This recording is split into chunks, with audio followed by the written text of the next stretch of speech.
His Excellency Mr. Abdullah आपको Shahid. अध्यक्ष पद संभालने की First of all, I would like to हार्दिक बधाई। warmly congratulate you on आपका अध्यक्ष assuming बनना the office of President of the सभी UNGA. विकासशील देशों Your becoming president और is a विशेषकर matter of pride for all developing small countries island developing and states के in लिए particular for small island गौरव की developing बात है। states.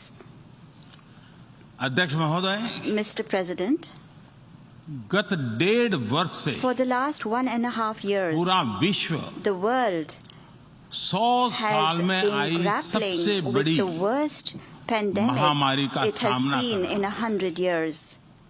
ऐसी भयंकर महामारी में I pay tribute जीवन to गंवाने all वाले those who have lost their lives सभी लोगों in को the deadly corona मैं pandemic, श्रद्धांजलि देता हूं और and परिवारों I के साथ express my condolences संवेदनाएं व्यक्त to करता their families. अध्यक्ष महोदय, Mr. President, मैं उस देश का I प्रतिनिधित्व कर रहा represent a हूं country जिसे that mother of is democracy का proud to be Gaurav known हासिल। as the mother of democracy. लोकतंत्र की हमारी We have हजारों had वर्षों की a महान great परंपरा रही। tradition of democracy that goes back thousands of इस years. 15 अगस्त को On 15th of भारत ने August this year, अपनी आजादी के India entered 75वें the साल में प्रवेश 75th किया। year of its independence. हमारी विविधता Our diversity हमारे सशक्त is लोकतंत्र की the पहचान है। identity of our strong एक ऐसा democracy. देश It is a country जिसमें that has दर्जनों भाषाएं dozens हैं, of languages, सैकड़ों बोलियां हैं, hundreds of dialects, अलग अलग रहन सहन different खान पान। lifestyles and cuisines. ये vibrant This is democracy the का best बेहतरीन example of a उदाहरण है। vibrant democracy. ये भारत के लोकतंत्र की ताकत है। The strength of our छोटा democracy बच्चा is demonstrated जो by the कभी fact that a little एक boy रेलवे स्टेशन who के at T one stall time पर used to help अपने his पिता father की मदद at करता his tea था, stall at the railway आज station is today चौथी बार addressing the भारत के United प्रधानमंत्री के Nations तौर पर General Assembly for the fourth time UNGA को as संबोधित Prime कर रहा Minister है। of India.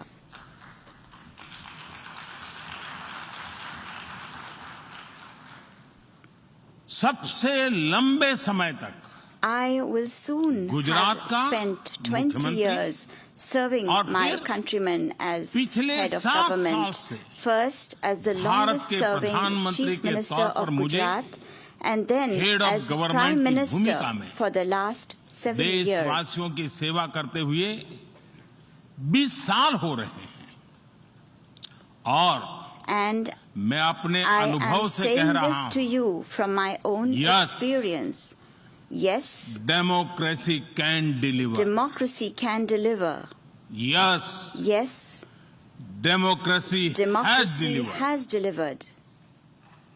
अध्यक्ष महोदय, Mr. President, एकात्म मानव दर्शन today के is प्रणेता the birth anniversary Pandit of Deendayal Pandit Upadhyay ji की आज Deen जन्म Dayal Jayanti. Upadhyay, the proponent of Ekatma Manav Darshan. एकात्म मानव दर्शन यानी Ekatma Manav Darshan integral means humanism, integral humanism, अर्थात or स्व से the development समष्टि journey तक undertaken विकास और together, विस्तार the की expansion सहयात्रा। from the self to the universe, expansion of the self, expansion of the self, moving from moving individual to from the the society, individual to society, the nation to the nation, and entire and to humanity. entire humanity. और ये चिंतन And this philosophy Antyodaya को is समर्पित है। dedicated to Antyodaya.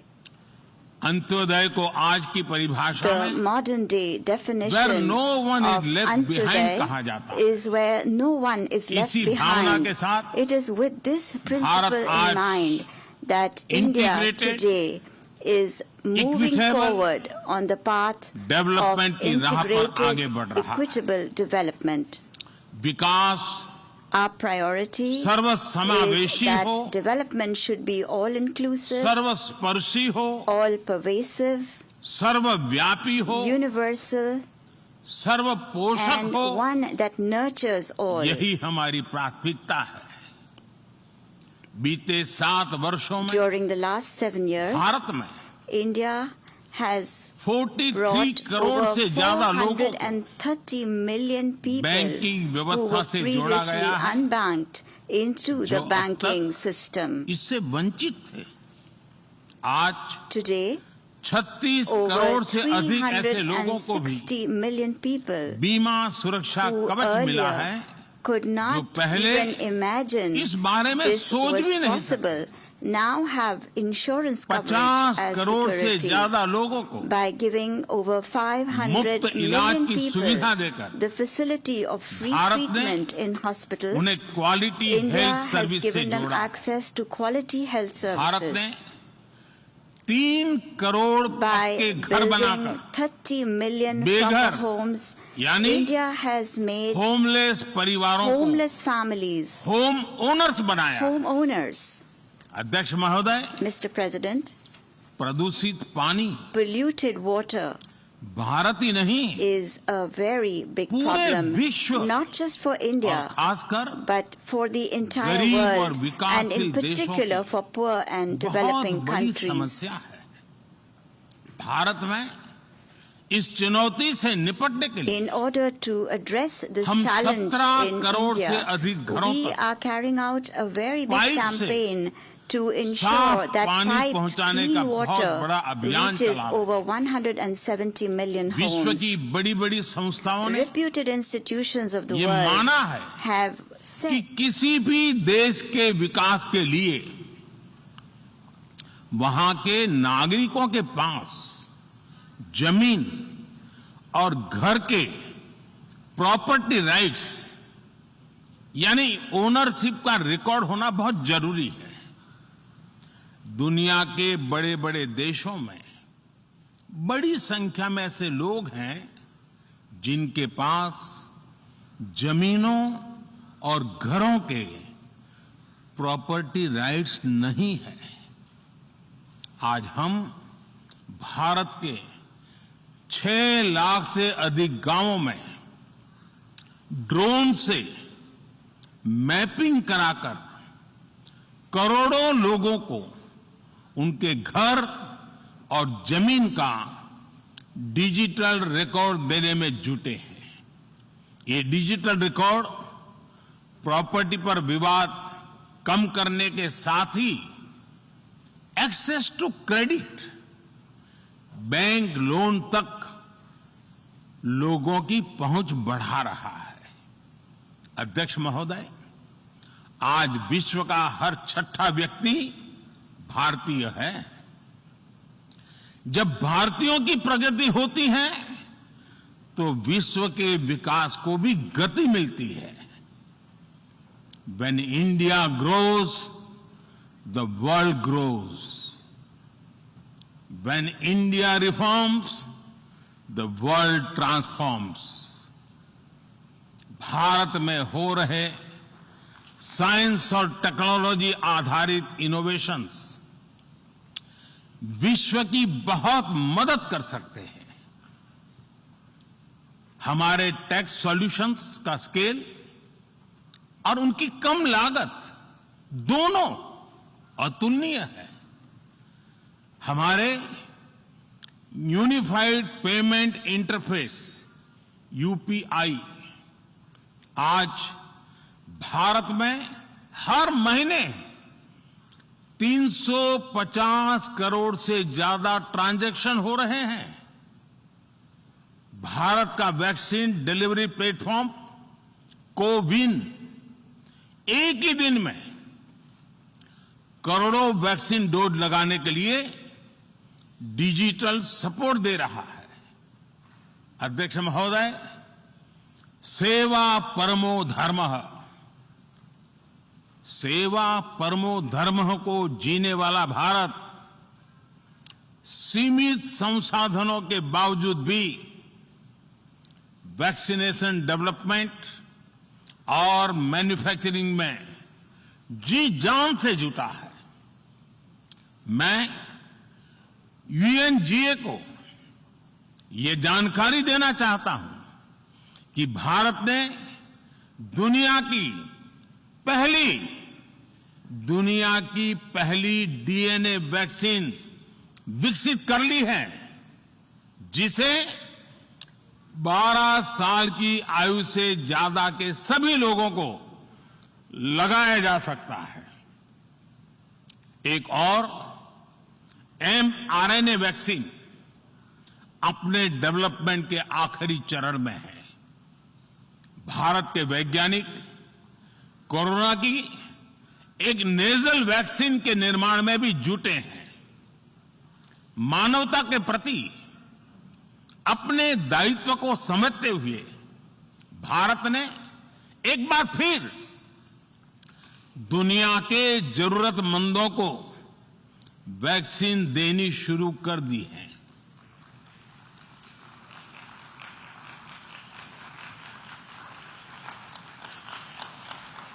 मैं आज दुनिया भर के वैक्सीन मैन्युफैक्चरर्स को भी आमंत्रित करता हूं,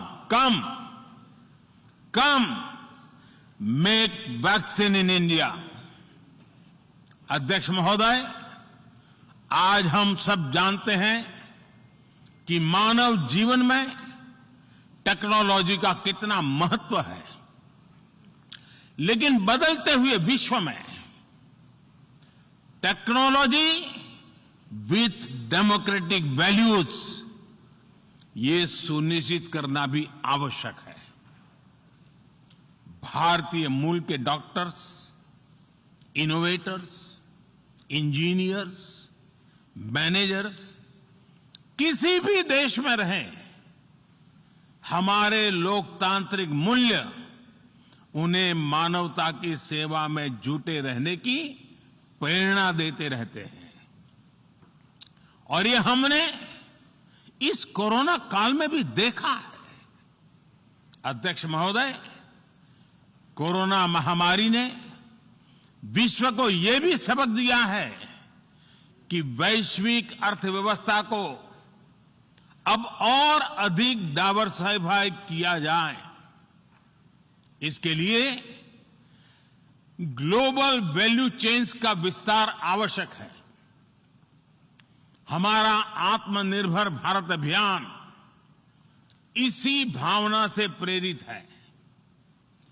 ग्लोबल इंडस्ट्रियल डाइवर्सिफिकेशन के लिए भारत विश्व का एक लोकतांत्रिक और भरोसेमंद पार्टनर बन रहा है। और इस अभियान में भारत ने इकोनॉमी और इकोलॉजी दोनों में बेहतर संतुलन स्थापित किया है। बड़े और विकसित देशों की तुलना में क्लाइमेट एक्शन को लेकर भारत के प्रयासों को देखकर आप सभी को निश्चित ही गर्व होगा। आज भारत बहुत तेजी के साथ 450 गीगावाट रिन्यूएबल एनर्जी के लक्ष्य की तरफ बढ़ रहा है। हम भारत को दुनिया का सबसे बड़ा ग्रीन हाइड्रोजन हब बनाने के अभियान में भी जुट गए हैं। अध्यक्ष महोदय, हमें अपनी आने वाली पीढ़ियों को जवाब देना है कि जब फैसले लेने का समय था, तब जिन पर विश्व को दिशा देने का दायित्व था, वो क्या कर रहे थे। आज विश्व के सामने रिग्रेसिव थिंकिंग और एक्सट्रीमिज्म का खतरा बढ़ता जा रहा है। इन परिस्थितियों में पूरे विश्व को साइंस बेस्ड रेशनल और प्रोग्रेसिव थिंकिंग को विकास का आधार बनाना ही होगा। साइंस बेस्ड अप्रोच को मजबूत करने के लिए भारत एक्सपीरियंस बेस्ड लर्निंग को बढ़ावा दे रहा है। हमारे यहां स्कूलों में हजारों अटल टिंकरिंग लैब खोली गई है, इंक्यूबेटर्स बने हैं और एक मजबूत स्टार्टअप इकोसिस्टम विकसित हुआ है। अपनी आजादी के 75 वर्ष के उपलक्ष्य में जब हम आजादी का अमृत महोत्सव मना रहे हैं, भारत 75 ऐसे सैटेलाइट्स को अंतरिक्ष में भेजने वाला है जो भारतीय विद्यार्थी स्कूल कॉलेजों में बना रहे हैं। अध्यक्ष जी, दूसरी ओर रिग्रेसिव थिंकिंग के साथ जो देश आतंकवाद का पॉलिटिकल टूल के रूप में इस्तेमाल कर रहे हैं, उन्हें ये समझना होगा कि आतंकवाद उनके लिए भी उतना ही बड़ा खतरा है। ये सुनिश्चित किया जाना बहुत जरूरी है कि अफगानिस्तान की धरती का इस्तेमाल आतंकवाद फैलाने और आतंकी हमलों के लिए न हो। हमें इस बात के लिए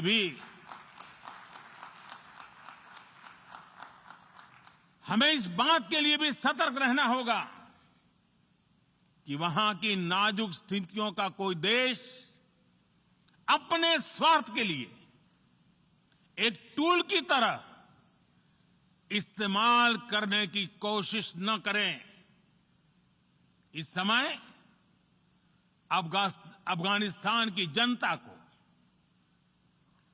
वहां की महिलाओं और बच्चों को, वहां की माइनॉरिटीज को मदद की जरूरत है और इसमें हमें अपना दायित्व निभाना ही होगा। अध्यक्ष महोदय, हमारे समंदर भी हमारी साझी विरासत है, इसलिए हमें ये ध्यान रखना होगा कि ओशन रिसोर्सेज को हम यूज करें, एब्यूज नहीं। हमारे समंदर अंतर्राष्ट्रीय व्यापार की लाइफलाइन भी है। इन्हें हमें एक्सपांशन और एक्सक्लूजन की दौड़ से बचाकर रखना होगा। रूल बेस्ड वर्ल्ड ऑर्डर को सशक्त करने के लिए अंतर्राष्ट्रीय समुदाय को एक सुर में आवाज उठानी ही होगी। सुरक्षा परिषद में भारत की प्रेसिडेंसी के दौरान बनी विस्तृत सहमति विश्व को मैरीटाइम सिक्योरिटी के विषय में आगे बढ़ने का मार्ग दिखाती है। अध्यक्ष महोदय, भारत के महान कूटनीतिज्ञ आचार्य चाणक्य ने सदियों पहले कहा था, कालातिक्रमात् काल एव फलम पिबति। जब सही समय पर सही कार्य नहीं किया जाता तो समय ही उस कार्य की सफलता को समाप्त कर देता है। संयुक्त राष्ट्र को खुद को प्रासंगिक बनाए रखना है तो उसे अपनी इफेक्टिवनेस को सुधारना होगा, रिलायबिलिटी को बढ़ाना होगा। यूएन पर आज कई तरह के सवाल खड़े हो रहे हैं। इन सवाल को हमने क्लाइमेट क्राइसिस में देखा है, कोविड के दौरान देखा है, दुनिया के कई हिस्सों में चल रही प्रॉक्सी वॉर, आतंकवाद और अभी अफगानिस्तान के संकट ने इन सवालों को और गहरा कर दिया है। कोविड के ओरिजिन के संदर्भ में और ease of doing business ranking को लेकर वैश्विक गवर्नेंस से जुड़ी संस्थाओं ने दशकों के परिश्रम से बनी अपनी विश्वसनीयता को नुकसान पहुंचाया है। ये आवश्यक है कि हम यूएन को ग्लोबल ऑर्डर, ग्लोबल लॉज और ग्लोबल वैल्यूज के संरक्षण के लिए निरंतर सुदृढ़ करें। मैं नोबेल पुरस्कार विजेता गुरुदेव रविंद्रनाथ टैगोर जी के शब्दों के साथ अपनी बात समाप्त कर रहा हूं। शुभो कर्मोपोथे, शुभो कर्मोपोथे, धोरो निर्भयो गान, सौब दुर्बल सौन्योष होक अबोशान। अर्थात अपने शुभ कर्म पथ पर निर्भीक होकर आगे बढ़ो, सभी दुर्बलताएं और शंकाएं समाप्त हो। ये संदेश आज के संदर्भ में संयुक्त राष्ट्र के लिए जितना प्रासंगिक है, उतना ही हर जिम्मेदार देश के लिए भी उतना ही प्रासंगिक है। मुझे विश्वास है हम सबका प्रयास विश्व में शांति और सौहार्द बढ़ाएगा, विश्व को स्वस्थ, सुरक्षित और समृद्ध बनाएगा। इन्हीं शुभकामनाओं के साथ बहुत बहुत धन्यवाद।